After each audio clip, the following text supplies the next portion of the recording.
Salve turma, tudo bem com vocês? Prazer, meu nome é Isaac, tenho 16 anos, não sou professor, sou apenas um estudante. Juntamente com você, gostaria de iniciarmos o nosso estudo a propriedades gerais da matéria. E o que é uma propriedade geral? São aquelas que toda matéria tem. Porém, com a propriedade geral, nós não conseguimos identificar o que é aquela matéria ou o que é aquela substância. Então, conseguimos identificar ou chegar mais próximo da identificação através das propriedades específicas. Mas o tema de hoje, dessa aula, é propriedades gerais. Nós temos 9 propriedades gerais. Como a primeira que eu gostaria de citar é a massa, que é a quantidade de matéria num corpo, representado como unidade de medida, quilogramas, gramas, miligramas, certo? Também temos como segunda propriedade geral da matéria, que é a extensão, ou o volume, também chamado, que é o quanto de espaço aquilo ocupa. Então temos o balde ali, que é uma matéria, e o balde tem uma massa, que é a primeira propriedade que a gente falou, e naquele balde cabe um certo espaço, cabe um certo volume, uma certa extensão, que também pode ser chamado, medido ali em litros, mililitros, ml, centímetros cúbicos, metros cúbicos, tá bom? Então, temos também a terceira propriedade, que é a propriedade da inércia, que é a tendência de um corpo tende a permanecer em repouso ou em movimento retilíneo uniforme. Ou seja, se ele está em repouso, ele tende a manter em repouso, e se aquele corpo está em movimento, na melhor das hipóteses, no vácuo, sem nenhum tipo de atrito, nenhuma resistência, ele tende a manter em seu estado retilíneo uniforme. Tá? Temos a impenetrabilidade, ou seja, que dois corpos não podem ocupar o mesmo espaço. Então, por exemplo, temos dois carros numa velocidade em sentidos opostos, em colisão ali, eles se colidem um com o outro, eles não vão penetrar um ao outro, não vão passar normalmente, eles vão bater, vão colidir um com o outro, porque eles vão disputar aquele espaço, e aquele espaço não pode ser ocupado por dois corpos diferentes. Então ocorre o processo ali, o processo da impenetrabilidade, tá? Temos a divisibilidade, que a matéria pode ser dividida em partes menores sem alterar a sua identidade. Lembra, a identidade por exemplo, aquela proporção de átomos, Então temos a substância H2O, que é a água. Temos 2 átomos de hidrogênio e 1 átomo de oxigênio. Se eu tenho, em 500 ml, se eu coloco num copo ali que tem 200, eu dividi aquela matéria, mas eu não alterei a identidade. A mesma proporção de átomos ali de H2O que tinha aqui, tem ali, entendeu? Então é o processo essa é a quinta propriedade geral da matéria, que é a divisibilidade. Temos também a compressibilidade. Então, a matéria pode sofrer redução de volume quando submetida à pressão.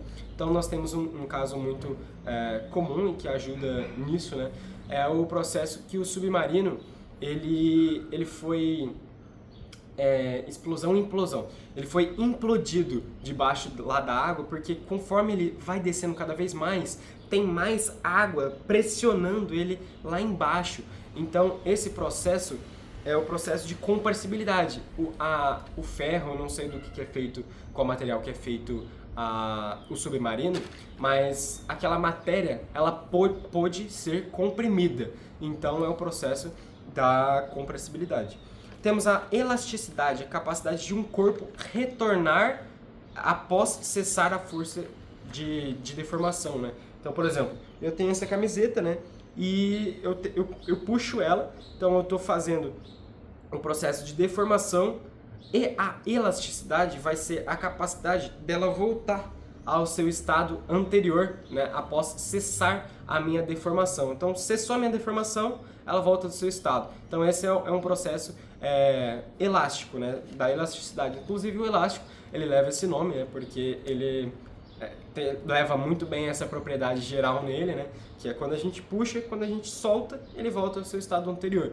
É uma propriedade geral. Essa é a 7ª propriedade geral. Agora temos a 8ª, que é a descontinuidade. A matéria, ela não é contínua. A nível microscópico, há sempre um espaço vazio. Então, por exemplo, nós mesmos, a gente olha, poxa, a gente é matéria em si e não tem nenhum espaço. Na verdade, tem muito espaço vazio entre nós, né? Então, claro, microscopicamente, né? Porque temos as células ali, cada célula liga a outra e temos um buraco, um vão, um vazio. Até o próprio ar, a gente pensa, poxa, o ar, né, o oxigênio, os átomos vão se ligando e entre eles há um espaço vazio. Esse é o processo da descontinuidade. Nada é totalmente contínuo, até a coisa mais maciça que você imaginar, por exemplo, uma barra de ouro maciço, poxa, vai ter espaço vazio ali. Então, aquilo determina uma propriedade geral da descontinuidade. Temos também a indestrutibilidade. Indestrutibilidade, isso. A lei de Lavoisier. Nada se cria, nada se constrói, tudo se transforma. Então, nada é indestrutível. A gente pensa assim, poxa, eu vou destruir essa casa.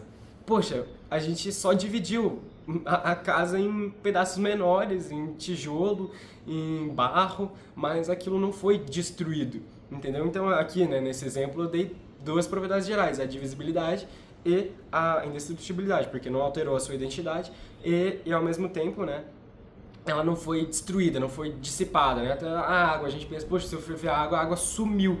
Na verdade não, ela só foi para o seu estado gasoso e depois ali vai para a nuvem, depois chove de novo. Então nunca vai ser destruída, né? Ela só vai ser transformada. Ela nunca não vai ser criada, né? Não vai ser construída, ela apenas se transforma, que é a lei de Lavoisier.